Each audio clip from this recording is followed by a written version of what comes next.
Hello dear viewers, my name is Laura Otieno from the Fiwagoh Mission School, a Form 4 candidate. And today before you, we are going to present a short word about reverence in the house of God. And I'll welcome my brother to tell us what he has for us today. Hello, my name is Luka Kinyanjui, a Form 4 student from the Fiwagoh Mission School 2025. And I'm going to present a speech on reverence in the house of God. And I do believe in one instance or another, you have come across this word.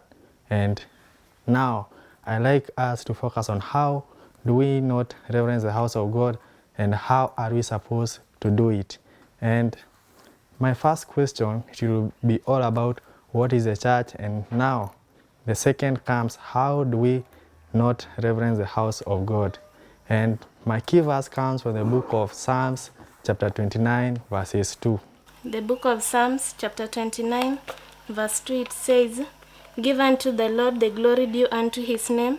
Worship the Lord in the beauty of holiness." Yeah, I like that verse. It says that the Lord deserves glory, and that glory we should give it in the right way. So, meaning in our places of worship, we should keep or we should provide that beauty of holiness. And now, in the book Child Guidance, it also speaks more on what is this beauty of holiness that you are looking at.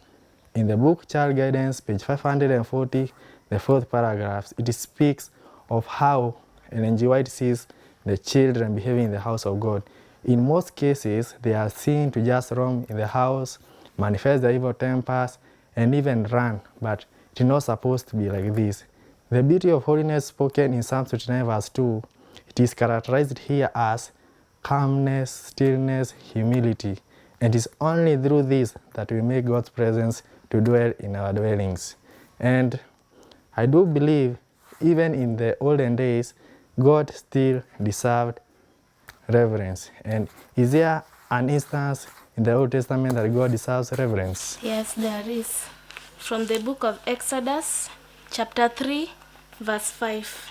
And it says, "And he said, Draw not nigh hither, put off thy shoes from off thy feet, for the place whereon thou standest is holy ground." Yes, Moses was told not to come closer. And the reason that he was not supposed to come closer with his sandals, he was to make that place in which God was there presently to be not honored. And now that's the reason here to tell him to remove his sandals. Those sandals did not just literally mean the shoes that we are now. It represented the unfeelingness or anything that God does not require in his place. And as Jesus came into this earth, did he stress on reverence in the house of God? Yes, he did. From the book of Luke, chapter 19, verse 45 and 46, it says, "And he went into the temple and began to cast out them that sold therein, and them that bought, saying unto them, It is written, My house is the house of prayer, but ye have made it a den of thieves." Yeah, I like that verse. It is speaking that the house of God should be only a place of prayer. It should not be a place in which we come and do our own businesses, like doing like the transactions that you always see in the marketplace. Now Jesus goes into the house of prayer, which is the church or which is the house of God, and now he finds people doing their normal things, and now he had to direct them in the right way. He had to show them that it is not in that way they are supposed to behave. The house of God need to be treated with reverence.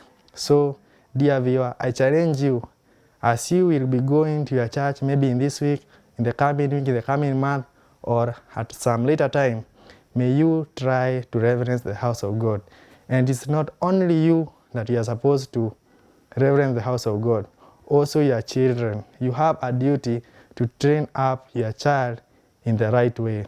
And the only way you can do it, begin at home next to the church, and once you treat him how to behave well in the house of God, he will grow up, and even when he becomes big, he will train his child like that, and then our world will be changed. We shall not be seeing the things that we see being done in our churches.